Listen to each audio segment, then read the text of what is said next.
All right, stretching a canvas.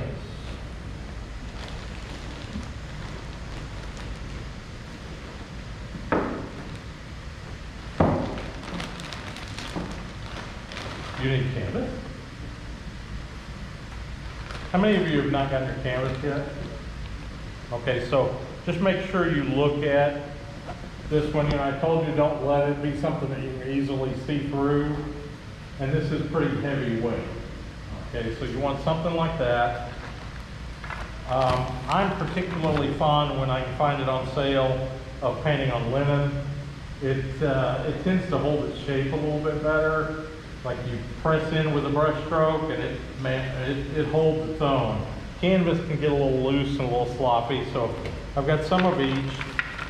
Now, I wanted to show you, these are heavy duty stretcher bars, and it's overkill for an 11 by 15 inch canvas, but I kind of like them. You know, if somebody breaks into your studio and is threatening you, you can beat them to death with these stretcher bars, okay? So that's heavy duty stretcher bars. And then we have the more standard stretcher bars here. These go together really simply.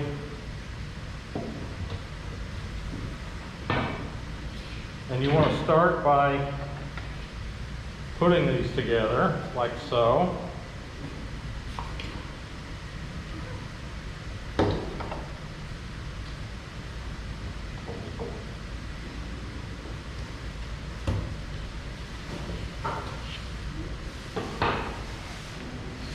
Okay, there's one.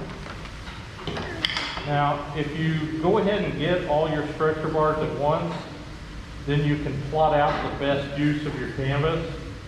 Whereas if you are, you know, just stretching one at a time,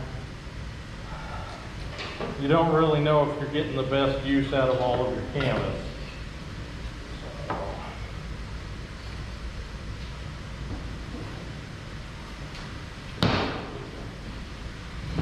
All right.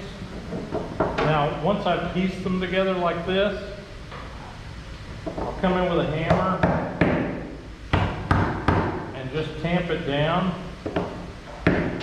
where the grooves and the notches are pretty flat and flush across there. Okay, that one's about there. And I always work opposite sides.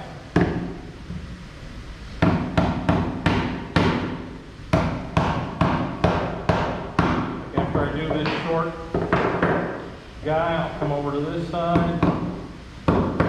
All right, now it's important, once you get these put together, and I'm just using small ones here because of what I'm working on right now. I may as well make them to suit me.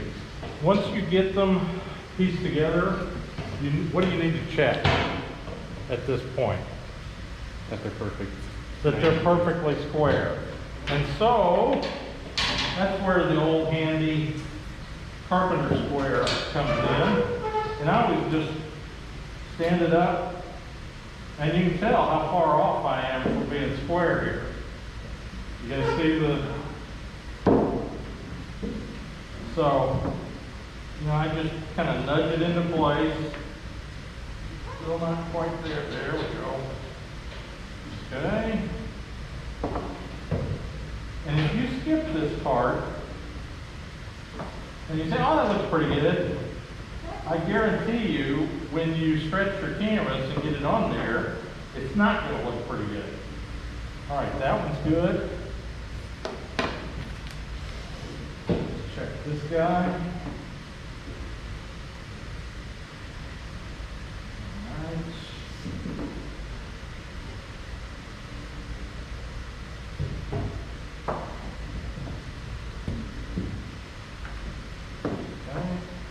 If it's real stiff and you can't just nudge it into place, use the hammer and tap it into place.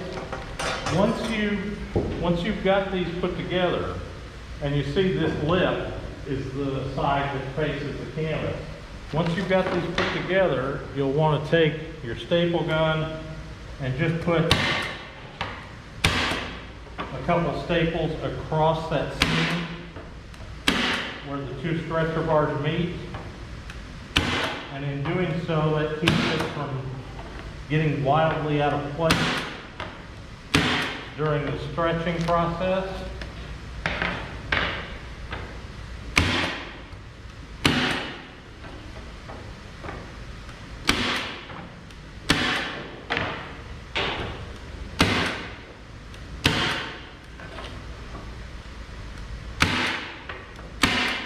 All right, those guys should be in pretty good shape.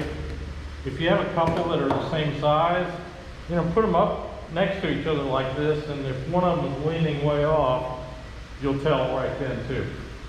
I did a self-portrait when I was y'all's age in class and brought it in for the critique, and I swear the thing was like this, all right? And one of my friends said, man, that really looks like you. And I don't think it looked as much like you if it weren't leaning. You know, so that was the old left-handed compliment.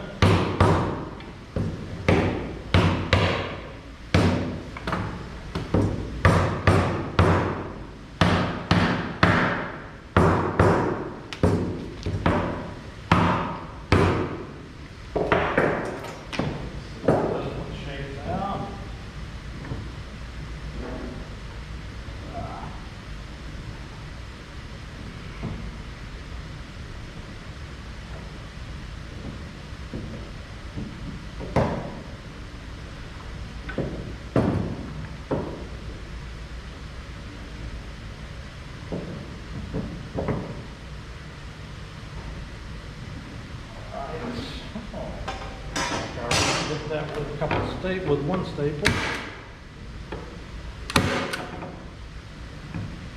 I have never caught my thumb in there before. In between? Right here. This is the first for everything. Alright.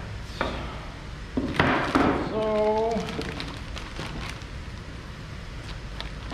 I think when you lay out your canvas, I like to have it where it's wide enough that it comes all the way around and you're able to put your staples on the back instead of on the sides. So this particular canvas is not quite big enough for that guy, but it'll work dandy for one of these. Let's see if I can maybe get a couple canvas out of part of this linen. Yeah. So I'm going to go ahead and say, give myself, 2 or 3 inches, probably 2 inches all the way around is plenty for your standard stretcher bars. Now, when it comes to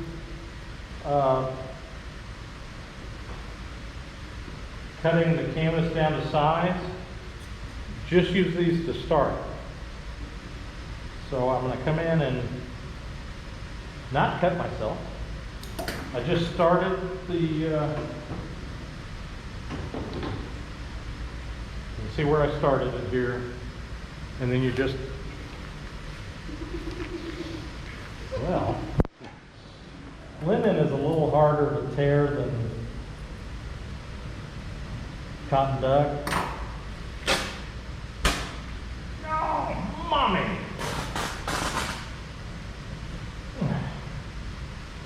You get the idea. Yes, yes? I don't know. I think I might need to see you finish that one through. I think I'm just gonna cheat. The thing, if you're using just regular canvas, it tears very easily. And the nice thing about tearing a regular canvas is that it tears perfectly straight, okay? Whereas if you're sitting there cutting, like, did my cut go perfectly straight? Not quite. I wonder if it will tear better this way.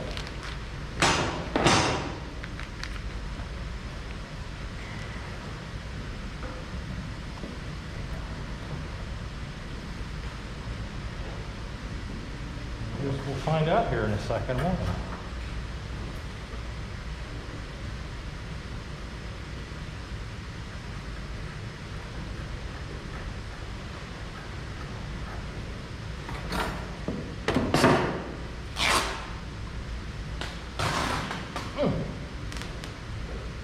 Should have eaten my Wheaties this morning. All right. That one and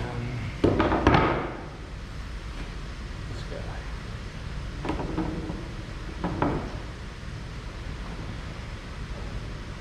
Terrific. Good. Good, good. Okay. Those are ready for the linen. I'm going to go ahead and just do it on the canvas one here because that's going to be the closest to what you guys are using. I always start with the canvas by putting one staple right in the middle of the long side, then come across from it and pull on that opposing long side. And once I've done that, you see you get a crease here or a wrinkle in the canvas. So where do you think I go next? The opposite middles. The opposite middles. Now, when I pull on this side, I don't want to pull to completely get rid of that wrinkle. There, I'm just going to pull till it starts to disappear. Is that so you can pull the rest of it out? And then I pull the rest of it out on this opposite side. Okay, right now, two things to check. One is it's not quite a drum, okay, but it's pretty tight. The smaller you're doing, the tighter you want it to be. Now, if you're stretching a 4-foot square canvas and you just have these wimpy little stretcher bars, you don't want it super tight or the thing's going to go whoom like that and warp. So I've got it started. It's pretty tight there in the middle. So now I'm going to come around to the long side again and pull and put staples in on either side of the middle. Same thing here. Are you giving it about an inch of space? Yeah, roughly an inch. And see, you can tell. Now I'm going to go either side of the middle on the ends.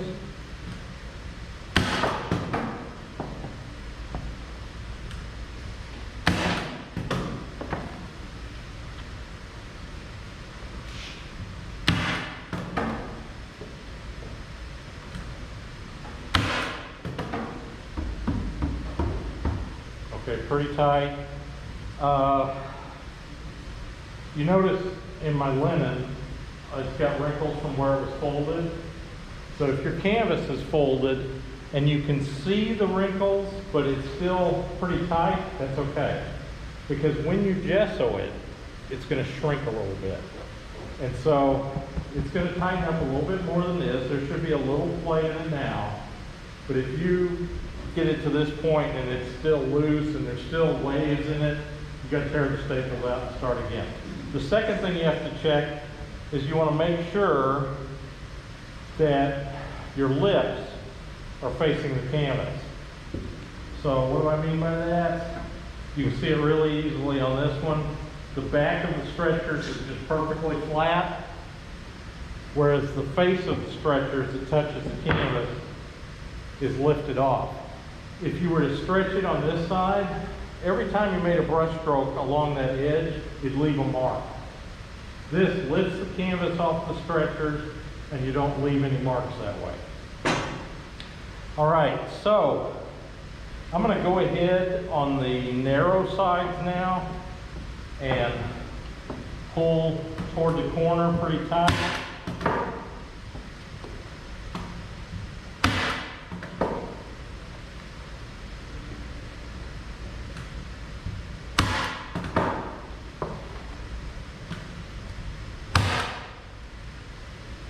You always run out of staples on the corner.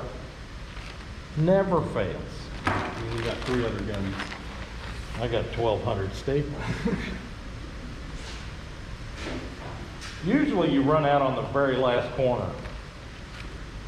It's just the way that works.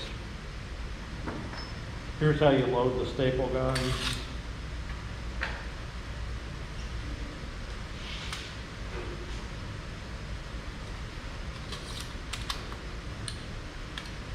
Okay.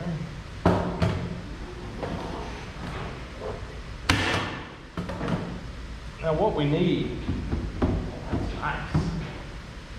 What we need is somebody that teaches how to do military corners.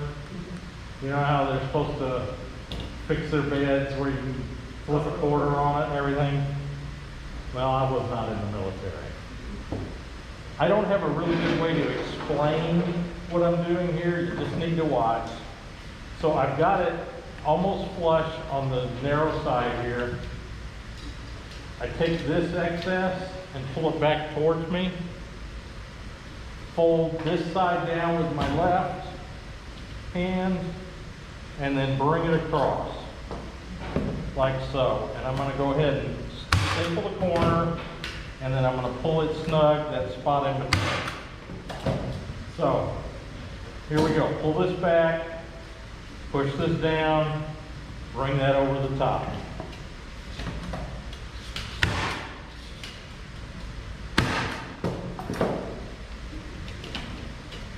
Pull back, push down, bring over the top.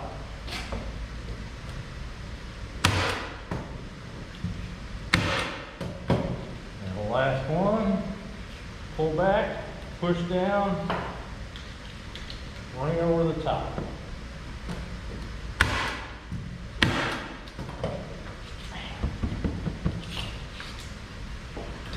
Not too bad. Okay. So, I've got that guy ready to go.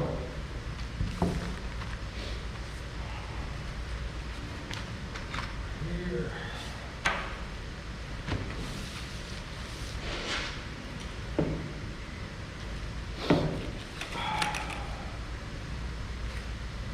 And now we come to gessoing, where I've got a 4-inch wide brush here. 1, 2, 3 strokes, and I should be done, right?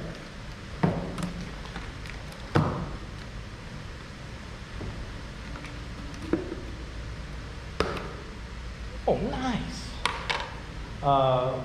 What did we do on the portraits so far as the ground? Excuse me? We toned it. And we used something kind of like the handle of the brush. One thing that I like using is like kind of this is like a Naples yellow or a yellow ochre mixed with white. So I use that sometimes. Now my gesso is kind of old and it's super thick. So if the gesso you're using is thick like that, cake icing, 2 coats. If it's runny and thin, 3 coats. Okay? Now, because we're using oil paint, it's important to put 1 coat on the edge. So I'm going to do that first.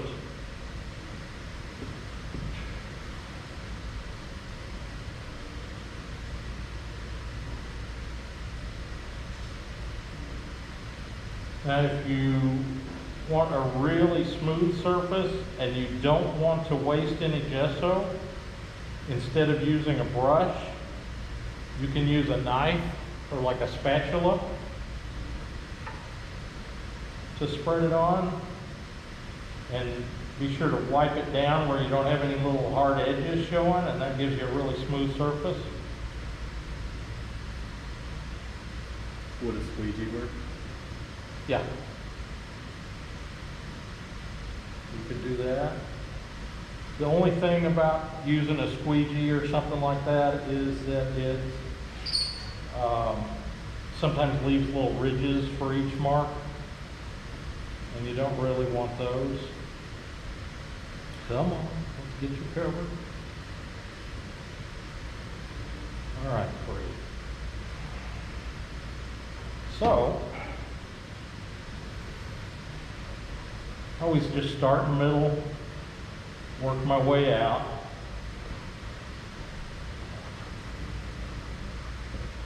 This gesso really is almost too thick.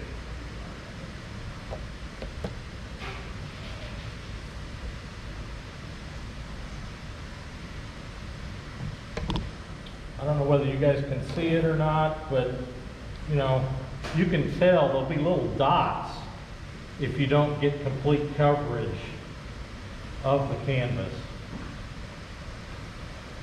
So while I'm just putting it on, I'm kind of using my brush in every which direction. But when you get toward the end of this stage, you want to take all your brush strokes in one direction.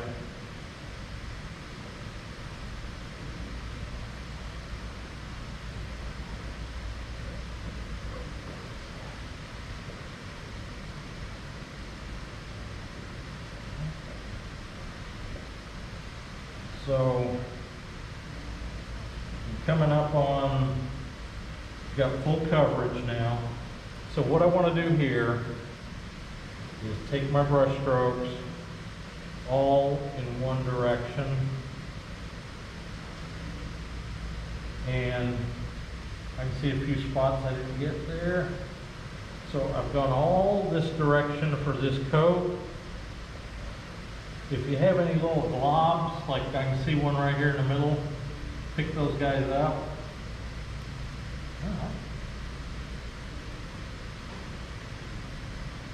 There, got it. So, nice and smooth it out. If you want, at this point, you can come in and, you know, run the brush strokes across the other direction. That way you're getting it in every little crevice of the canvas. And then I'm going to come lengthwise once again and do like so. Now, let that dry. If you don't put it on too thick, although this is pretty thick, but I would imagine unless it's really humid, that should be dry in about an hour. So when you come in for the second coat, like I went lengthwise with this coat, when you come in for the second coat, what do you think you do? Horizontal. Go the other way. And let all the strokes go that way, and that way it kind of cancels it out so you don't end up with a bunch of ridges across the entire canvas. Okay? So if your gesso is pretty thick, you can get away with 2 coats. If your gesso is thin, you'd need to do 3. So here's what we're going to do. I want you guys to get your canvas ready and prepare them like I've shown you here. Again, it's easier if you do multiple ones at the same time because you just kind of set it up like an assembly line. You know, I got my brush messed up and ready to go, and you know, I may as well gesso 3 as opposed to just 1.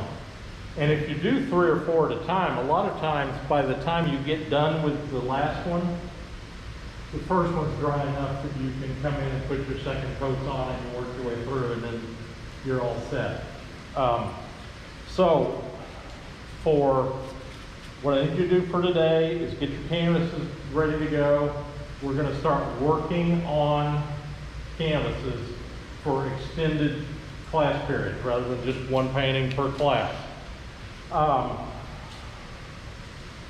So once you get this done, you'll need to look at the demo that I'm going to post on Thursday to show you how I want you to go about starting your next painting.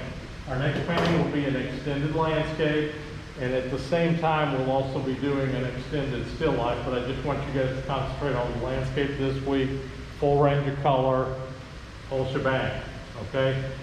On next Tuesday, we're going to have a critique of your landscapes in progress. What I want to really focus on in that critique is composition. Okay, everything's too far to the left. I'm going to have you move it to the right. Everything's too small. I'm going to have you make it bigger. Everything's too high. Bring it down. All right? So what I'm thinking about doing on my demonstration Thursday is doing like some little compositional sketches and studies before starting the painting. So that's probably what I'll have for you guys on Thursday, okay? Questions?